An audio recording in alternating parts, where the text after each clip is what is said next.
All right. Our next speaker is going to tell you a lot of things. They're going to blow your mind, and I encourage you to get out a pen and a pad and prepare to take some notes. Copious amounts of notes. If there was one particular speaker that I would say film every word this person says, I would say our next presenter is one of those speakers. So, ladies and gentlemen, our next speaker is a corporate advisor, entrepreneur, financier, storyteller, professor, and inventor. Ladies and gentlemen, please stand to your feet and greet Dr. David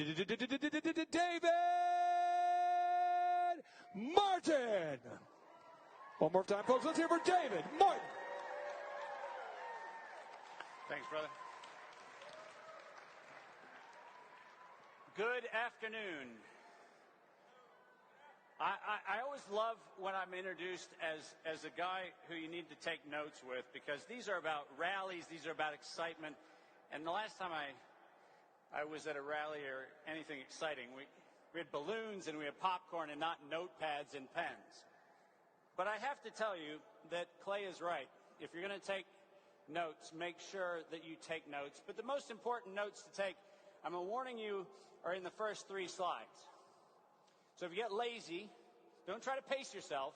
Make sure you get everything in the first 3 slides. And the best thing about that is if you really need the slides, I'll make sure that everybody has a copy of this, because I'll let the conference share them around. So here we go.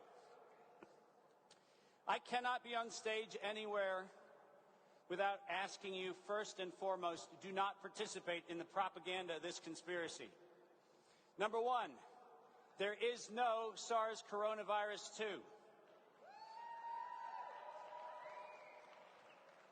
There is a bioweapon that in 1999 was paid for by Anthony Fauci, was patented at the University of North Carolina, Chapel Hill in 2002.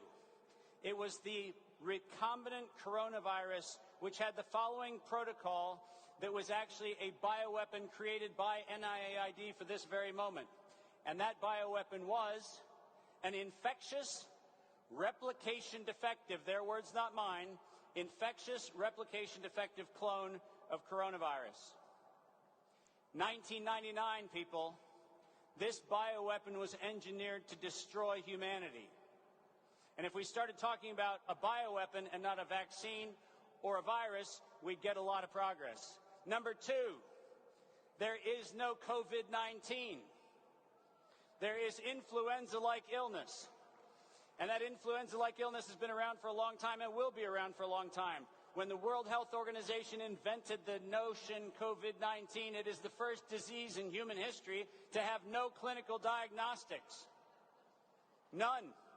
It's diagnosed by committee and symptom, because we had to make up the term asymptomatic carrier, which does not exist. You are healthy. That's what you are, because you're human. That's it. You are not an asymptomatic carrier of anything other than their nonsense. Stop using their language. And fourth, and most importantly, there is no vaccine. There is a bioweapon that is being injected, which was engineered, and I want you to read this on the screen behind me, because this is from 2015. Peter Daszak, the very man who is the Wuhan money launderer in chief for Anthony Fauci, the very man who violated the United States law by outsourcing gain-of-function research, except for UNC Chapel Hill, which kept it going legally because they got an exemption from Anthony Fauci to a moratorium. Did you hear what I just said? An exemption to a moratorium. Doesn't feel like a moratorium if there's the, oh, by the way, we told you not to do it. Keep doing it. In 2015, this quote was made by Peter Daszak at the National Academy of Sciences. Until an infectious disease crisis is very real, present, and at the emergency threshold, it is often largely ignored. To sustain public funding. Do you hear him say to sustain public health? No. To sustain public funding beyond the crisis, he said we need to increase the public understanding for the need for medical countermeasures such as a pan-influenza or pan-coronavirus vaccine. Did you read what's on this screen? 2015, the conspiracy of domestic terror was publicly declared. And you guys think this started in December of 2019 when a bat and a pangolin walked into a bar in Wuhan and hung out and went on a bender? You're supposed to believe that story, except for the conspiracy was published. These are their own words. And by the way, before you actually think that I'm making this up, let's read the next sentence, shall we? A key driver is the media, and the economics will follow the hype. Hold on a second. The economics, I thought we were talking about public health. The economics will follow the hype. We need to use that hype to our advantage to get to the real issues. Investors will respond if they see profit at the end of the process. Ladies and gentlemen, this is the admission of 5 felonies in the United States. 5. I'm going to unpack them for you, so stay with me. This is the admission of 5 felonies in the United States, and not a single governor, not a single Department of Justice member, not a single U.S. attorney, not a single attorney general, not a single elected official in this country will actually allow this quote to go into the public record. So guess what? It's on you to do it. This is the quote that you need to send to every single elected representative, every single appointed representative, every school board. This is an admission of a felony criminal conspiracy to kill and maim Americans. And you know what you guys did in 2016 when this got published? Anybody? Nothing. That's when the criminal conspiracy was made public. And this is one that's going to be very awkward for many of you to embrace, but I don't care. Sometimes we have to embrace a hard truth.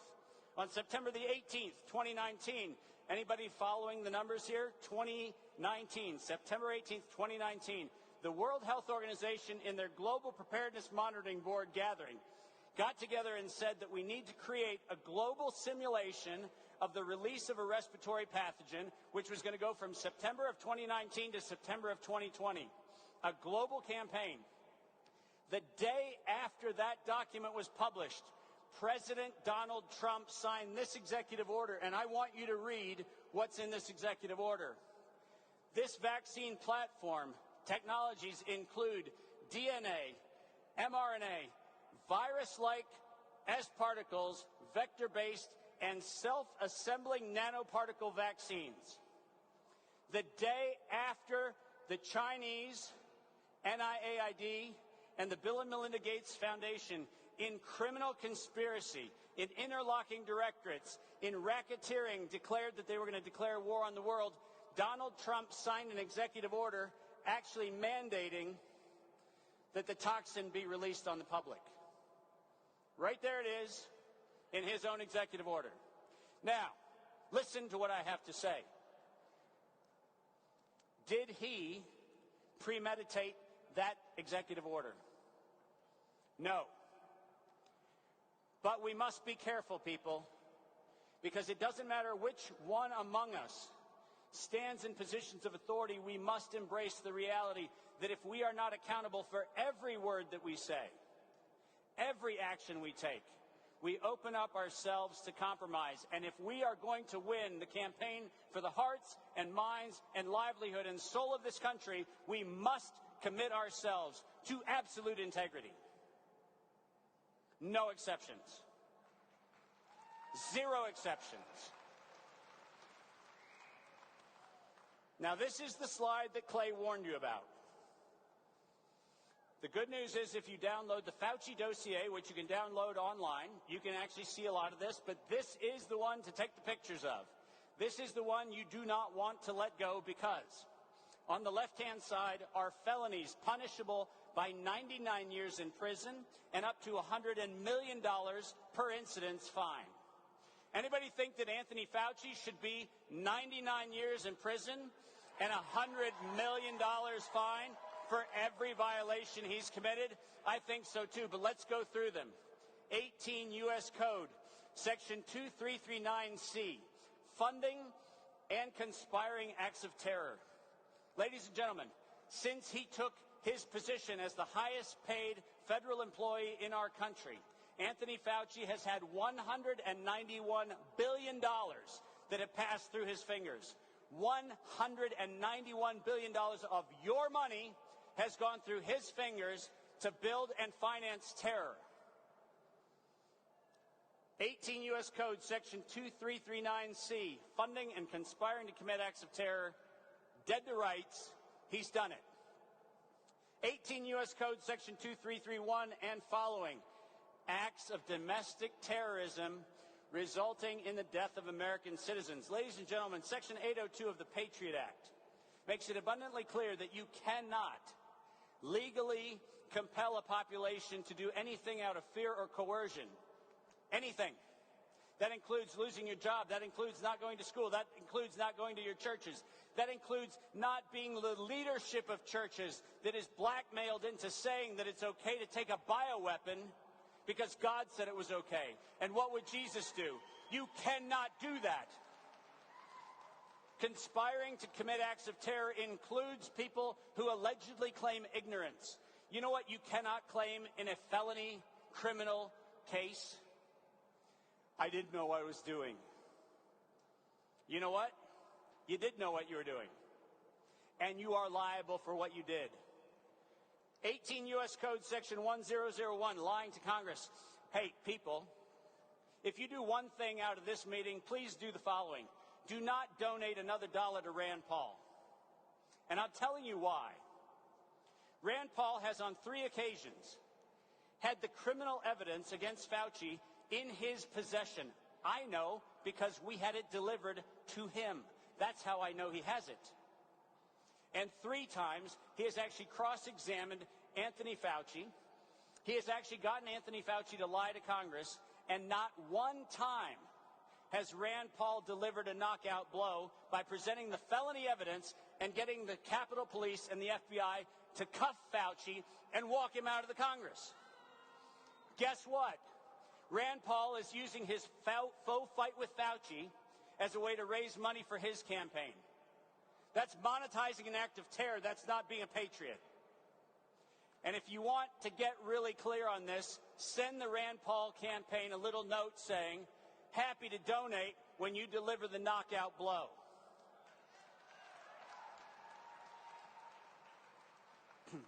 Little side note on 18 U.S. Code Section 1001, and this is an important one. In October of 2020, while we were all talking about masks or social distancing or whether or not a vaccine would ever be developed and all that kind of nonsense, while we were being distracted, the Department of Health and Human Services was required by Congress to send a report to Congress in which NIH was supposed to disclose all of their financial interest in COVID-19 patents. For those of you who are listening, there are over 4,000, over 4,000 patents derived from U.S. government-funded research. And under the Bayh-Dole Act, those patents have margin rights for the United States government and financial interests to the agencies that gave the grants. Got it? In October of 2020, when that report was delivered to Congress, Francis Collins and Anthony Fauci lied to Congress in a written report, failing to disclose, not some, failing to disclose 100% of their financial interest in COVID-19. They lied to Congress, and you know what? No one did. Nobody held them accountable. Guess what you can do? You can actually encourage every one of your elected and appointed representatives, you can encourage everyone that you know to either act or keep harassing them until they do act. Because this information is your responsibility now, because now you know it. You cannot plead ignorance either. 15 U.S. Code Section 1 through 3, which is conspiring to commit a criminal activity. This is where it gets a little deep, but stay with me. 125 years ago, we were worried about names like Rockefeller and Carnegie and all these other names. We were worried about them because it turns out that 70 people ran over 80% of the businesses in America. We said that wasn't okay. And we developed two very important laws, the Sherman Act and the Clayton Act, antitrust laws. We used those laws, by the way, to go after organized crime in the 1920s, along with the Internal Revenue laws that we also used to go after organized crime. But 15 U.S. Code Section 1 through 3, the conspiring to commit a criminal commercial activity is something that since 1999, Anthony Fauci, Ralph Baric, and Peter Daszak have all been engaged in this. They can be arrested tomorrow if any single member of law enforcement actually is paying attention to their sworn oath and their duty to uphold the Constitution. 15 U.S. Code Section 8, market manipulation and allocation. Does anybody remember in April of 2020 when Anthony Fauci sat in the president's Oval Office and talked about how Moderna was going to be the mysterious savior of the world, despite the fact that Moderna had never produced a safe commercial product in its entire operating history? Anybody? You remember that? What you don't remember is that in 2010, when Moderna was started, it was the 10th anniversary of the funding that actually started Moderna. And you don't know what the funding that started Moderna is because nobody talks about it. Because the funding that started Moderna was the National Science Foundation grant called, and I'm ready to deliver the bad news to you, Darwinian Chemical Systems. That's where Moderna comes from. And let's go back and take a little time machine journey, 22 years in the past. Let's jump into that grant application and let's ask the question, Darwinian Chemical Systems. Hey, Dave, why would somebody want to invent Darwinian Chemical Systems? Well, let's read it, shall we? If we open up the grant and we read the grant, it says that in a post-extinction event, anybody comfortable? You guys all good with post-extinction events? In a post-extinction event, we want to see if we can get mRNA to write into DNA the code to start human evolution again. That's the 10-year grant that started Moderna. So every fact checker at PolitiFact and Reuters and USA Today and every fact checker anywhere in the world overlooks a very inconvenient reality. The inconvenient reality is Darwinian Chemical Systems was to use RNA to write into the DNA of life. And now you're told, oh, no, Dave, that can't happen. The thing we inject doesn't write into life. Except for the fact that the 20-year funding record of the company that's actually doing it proved that that's what happened. Is anybody uncomfortable with a bioweapon known to write into life an extinction event of life? That feels uncomfortable to me. And I think if we actually went to every vaccine location and actually put up, this is not a vaccine, it's a bioweapon, and then added, by the way, this is a bioweapon formed for a post-extinction rewrite of the human genome, I think a few people would actually pause for a second and go, well, I didn't know that. I thought I was doing my patriotic duty getting my flu shot. You're not. You're actually getting a bioweapon engineered by and for post-extinction humanity. I'm all about not post-extinction humanity. I can't get an amen because I'm not a preacher, but I think there's a time for an amen, and this would be one of those. We are not in post-extinction conversations. We're in forget about extinction. We're in today. And let's do the last one, 15 U.S. Code Section 19, the interlocking directorates. This is one that says that you are not allowed to get companies that actually have competing interests to get together and fix prices. That's racketeering. It's all those nasty things. And guess what we have? We have Pfizer and Moderna and Anthony Fauci, all of them financial interested. We have Justin Trudeau. Oh, Dave, you're not going to be mean to a Canadian. They'll go, hey. Well, yeah, I am. I'm going to be mean to a Canadian because here we go. Justin Trudeau, who actually failed to disclose to any Canadian that the Canadian government gets a kickback for every one of the Pfizer and Moderna shots because Acuitas and Arbutus Pharmaceuticals, both out of British Columbia, are the ones that invented the lipid nanoparticle that is licensed to inject the pathogen into everybody. Canada wins every time there's a shot, which may explain why Justin Trudeau ordered 10 times more vaccines than there are Canadians, including the moose. Why would we need 10 times more doses than the sum total of all of Canada plus the moose? Well, it turns out it's racketeering. Because if I'm getting a kickback for every dollar I spend, guess what I get to do? I get to pocket a whole lot of money from all over the world, which is exactly what happened. We've gone through the civil code, but I want to only point out one of these because I have a short amount of time. 21 Code of Federal Regulations, subsection 50.24. Ladies and gentlemen, you cannot give informed consent if you're coerced. Did you hear what I just said? You cannot give informed consent if you're coerced. And you can't do that not just because you can't do that. You can't do that because it's illegal to do it. So even if you did try to do it, you'd be breaking the law. And it is illegal to coerce any form of consent because last time I checked, coerced consent is rape. If we called it what it is, if we said that United Airlines is the pro-rape airline, if we said Costco or Walmart or Amazon were the pro-rape companies, do you know how many minutes we'd actually have people supporting that? That's why I told you to stop using the term vaccine.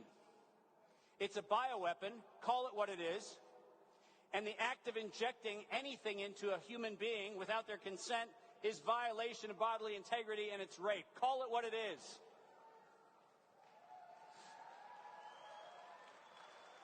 You have all been told that Jacobson allegedly is the Supreme Court case that we all need to listen to because Jacobson said it's legal to immunize the population. Now, that's convenient if you're CNN and Sanjay Gupta and you have your head so far up your posterior that you actually can't even breathe. But if you were a sentient, air-breathing human being, you'd realize that Jacobson never said that anybody has an obligation or even a right to vaccinate anybody. Jacobson said, and you ready for this? Here's a good idea coming. Jacobson said, if you don't do it, you pay a $5 fine. I got an idea. Let's crowdsource everybody's $5 Jacobson premium. Let's just pass an offering plate. Let's just say, guess what? We're going to plead Jacobson. What if we stopped being anti-vax and we started being branded as pro-Jacobson? We reserve the right to pay a $5 fine and tell you to take your vaccine and stuff it up your own orifice. I think we could crowdsource that. And I think Americans would love to know that one of the options that was afforded under Jacobson is you could pay a $5 fine and not get the vax. That's what the Jacobson case actually says, and it never has and it never will say that you can be forced to be vaccinated. But this is the case we should look at even more, which is the Supreme Court case that nobody talks about from 1934, Home Building and Loan Association versus Bladesdell. And what makes this case important is the text, which is why I wanted to highlight it. Emergency does not create power. Emergency does not increase granted power or remove or diminish the restrictions imposed upon power. But let's jump to the bold. Remember that the Supreme Court in this decision was saying, hey, you know what? Emergency powers are important, but the Constitution was actually written during an emergency. Little known fact, there was a war going on. So to pretend that somehow or another the framers of the Constitution were all sitting, sipping French wine in Monticello, while everything was just peaches and cream down in, I don't know, Boston or Philadelphia or Charleston, South Carolina, they weren't. It was in the middle of an active war. Important little fact. And look at what the Supreme Court exactly said. And they are not altered by emergency. No governor's declaration, no statement that has ever been made to coerce or cajole or manipulate your behavior whatsoever has even a foundational argument in the Supreme Court precedent that no one is talking about. Guess what we should start talking about, people? That. In 1774, King George committed what were called the Four Intolerable Acts. I've decided to give you the four intolerable acts of the COVID campaign of terror. And I'm giving you that because it's important that we realize that if we are going to plead our case in any position, whether it's in a courtroom, whether it's in a city council, whether it's a school board, we need to be correct, we need to be precise, and we need to stipulate the laws that have been violated. So let's go through. Amendment number 1, Congress shall make no law respecting an establishment of religion. Guess what? Congress has weaseled their way into allowing the Department of Labor and the Commerce Clause to do their dirty work for them. Your First Amendment was violated by the Commerce Clause. Your First Amendment was violated by the way the Department of Labor currently operates. Because it turns out that Congress didn't pass a law that said that you had to get vaccinated, but I can tell you that there's a deafening silence, isn't there? Do you remember the executive order that the commander-in-chief, the bumbling Joe Biden, actually said we were going to have that mandate that everybody was going to have to be vaccinated? Remember that statement? And do you remember that he instructed the Department of Labor to come up with a rule that would actually enforce employers of over 100 people to all vaccinate their employees? And have you noticed the stunning silence of that mandate seems to never be forthcoming from the Department of Labor? Anybody notice that? Despite the fact that they're already claiming victory for the mandate that doesn't exist. Because they have established a law that in fact is the establishment of a religion. And here's the religion they believe in. The doctrine of Fauci. The doctrine of Fauci is very simple. You are asymptomatic carriers. You are a disease. There is only but one savior, and that is an NIH-funded vaccine. You didn't take enough of it when we had influenza, so we're going to manufacture the illusion of a pathogen. We are going to create a domestic terrorism campaign so that you embrace the loving arms of that beautiful vaccine. Ladies and gentlemen, there is no mandate because there will be no mandate. They are playing on your fears. They are not playing on the law because they know this law, and they know that they are violating the Supreme Court rulings and the First Amendment in our Bill of Rights, if they even do it. Second, COVID Intolerable Act, Amendment 4 of our beautiful Constitution. Amendment 4, the right of people shall be secure in their persons, their houses, their papers, and their effects. You know what we never talk about? We never talk about the Fourth Amendment. But guess what's been violated by every single decree that every single governor and every single public health officer has done over the last 22 months? That. We are not secure in our homes. We're not secure in our businesses. We're not secure in our properties. We're not secure in our churches. We're not secure anywhere. And guess what? That doesn't say, except for the case of emergency, it says you are secure, period. That's it. And it gets a little better. If you're not secure, you know whose burden of proof it is to prove that you've done something wrong? Not yours, theirs.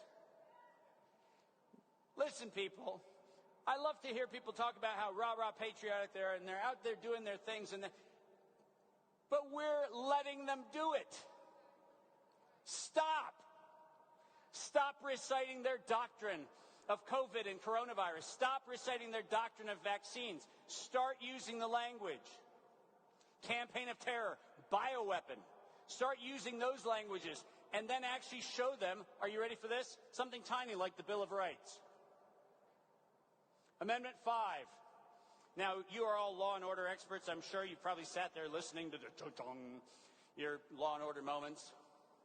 And you think that law and order, the Fifth Amendment is, hey, I don't have to incriminate myself. But the Fifth Amendment does a little bit more. Can you look at that bottom phrase in the Fifth Amendment that we never talk about? Nor shall private property be taken for public use without just compensation. How many of you small business owners have gotten just compensation for your business closures? Anybody? How many physicians have gotten just compensation for lost revenue? How many people have been maligned like me and so many of the speakers who are coming today and tomorrow? How many of us have gotten just compensation for the seizure of our property in the form of our means of communication, our networks, our social media, our everything else, the ways in which we communicate? How many of us have gotten any just compensation for that? We've not just not gotten just compensation, ladies and gentlemen. We've been deprived of our liberties, and we've been deprived of the rights granted under this document. And it is absolutely critical that we see that they knew they were doing it because they actually changed their own definitions of words like vaccine and public health and emergency to accommodate their acts of terror. Amendment 6. Due process. Anybody think that we've had any due process over the last 22 months? Not one. Hey, listen, I'm showing you these things, people, because you weren't taught these things in history lessons in school, and you weren't taught them so that you would be victims of this perpetrated crime. If you don't know the laws that are being broken, guess what? You get your information from sources like media. You get your sources from Twitter feeds. You get your sources from crazy things, rather than actually going back and going, oh, you mean we actually had a law and it's been actually violated? Yes, sir. We have had a law, it's been violated. And if we go through the Amendment 6, it's not only important that we have speedy trial, but informed of the nature and the cause of accusation. Let's unpack that one for a minute. How many of you think there'd be a successful prosecution in this country if the following information was presented by every single person charged with any violation of any public health order? Let's go through them really quick. A bioweapon was created for infectious replication defective targeting of human lung epithelium in 1999 by Anthony Fauci. In 2003, the CDC patented the genome, the entire genome, the nature genome, the illegal patent granted to CDC in 2007 after being thrice rejected by the Patent Office as illegal. You heard me say that. The CDC 3 times had to fight to get an illegal patent granted. And when in 2007 they got that patent granted, they actually controlled the provenance of everything that had anything to do with SARS coronavirus from that day forward. We the people sat and did nothing.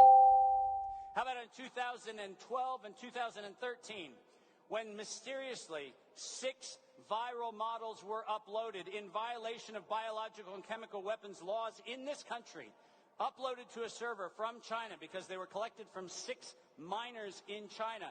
They were uploaded to a server in violation of our domestic terrorism and our bioweapons laws here in the United States. And we had, by written confirmation from the University of North Carolina, Chapel Hill, in 2015, we have Ralph Barrick in his own writing stating that he uploaded the bioweapon information that came from China and started manufacturing it here in the United States. Did you hear what I just said? At this point, it's really important to point out, I haven't done a lot of research. I've been following this particular crime as it has unfolded since 1999. You are looking at the face of the guy who was the guy investigating anthrax in September of 2001. That's when I started this. I've been at this game longer than most people even knew there was a game to be at, and certainly longer than anybody who's actually said that they are really deep into COVID. Well, guess what? This is deep.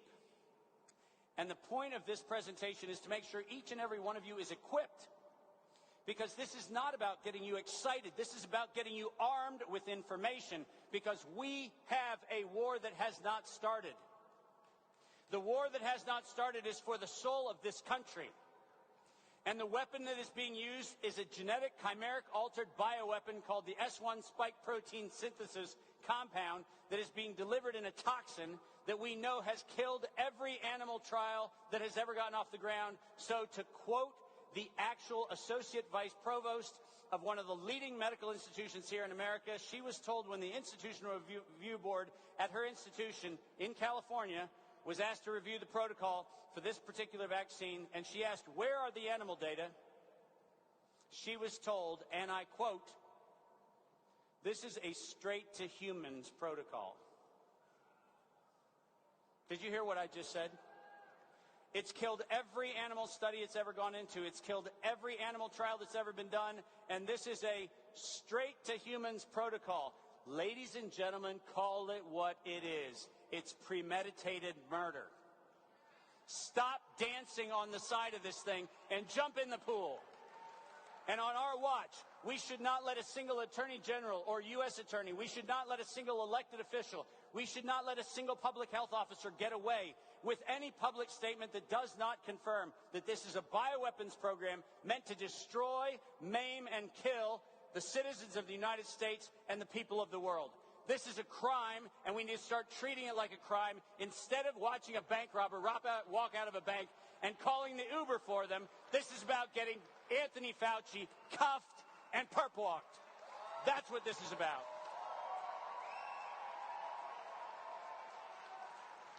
I'm ending because I see Clay Clark.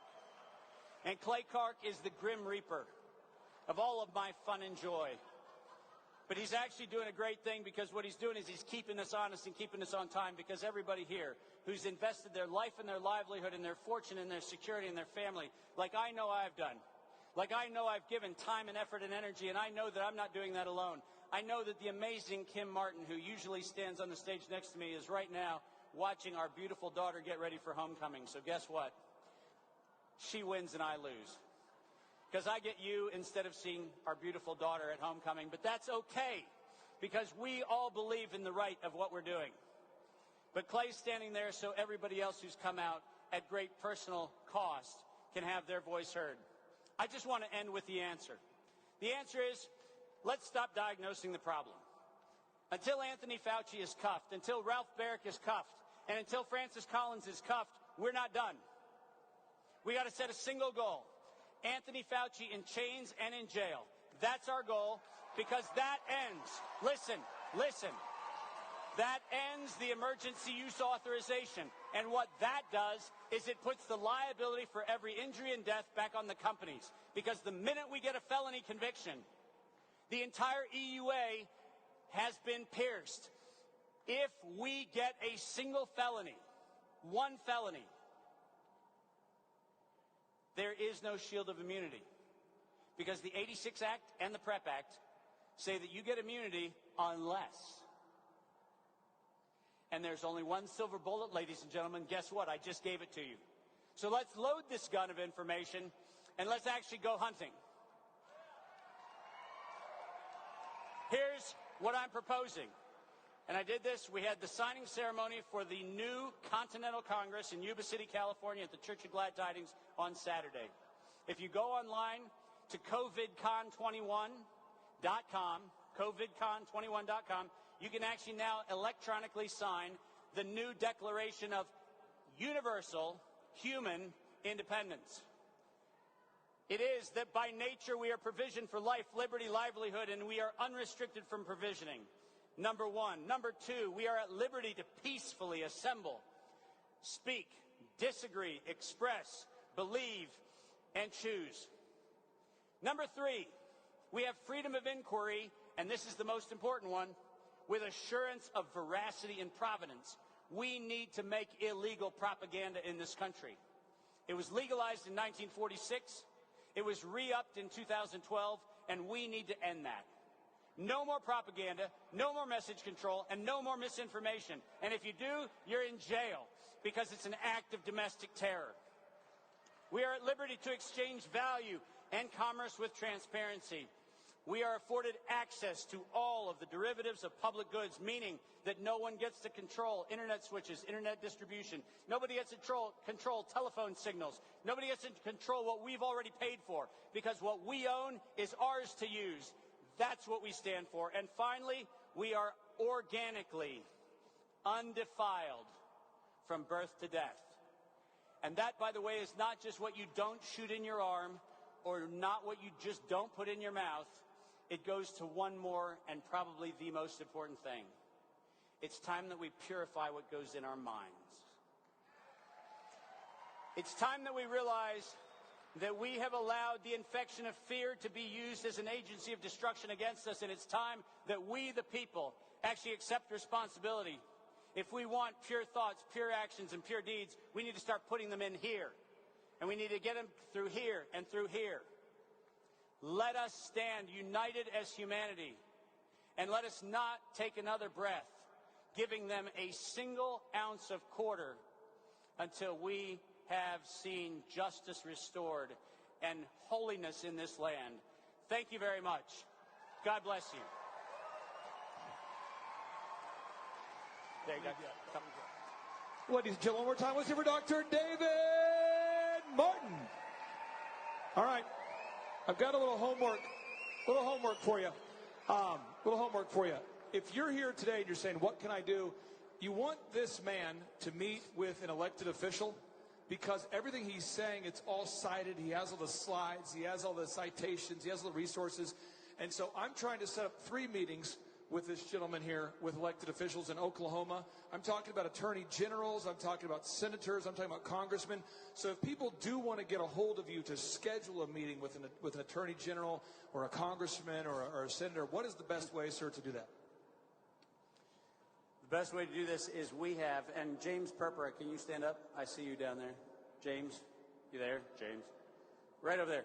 James Purpura here in Salt Lake City and I have a platform called ActivateHumanity.com. The best way to get a hold of us, and there's James, there's me. The best way to get a hold of us is go on to ActivateHumanity.com, and you can actually make sure that we are available to get in front of any elected official, any appointed official, anybody who thinks they're running for a thing. And by the way, don't go to the polls without making sure every candidate has a moment of integrity where they actually either affirm or deny that they're going to let this campaign of terror persist. Because you should not, on November, whether or not you believe in elections, neither here nor there. What I want you to look in the eyes of people and ask them, are you prepared to murder American citizens? One more time, folks. Let's hear for Dr. David Martin.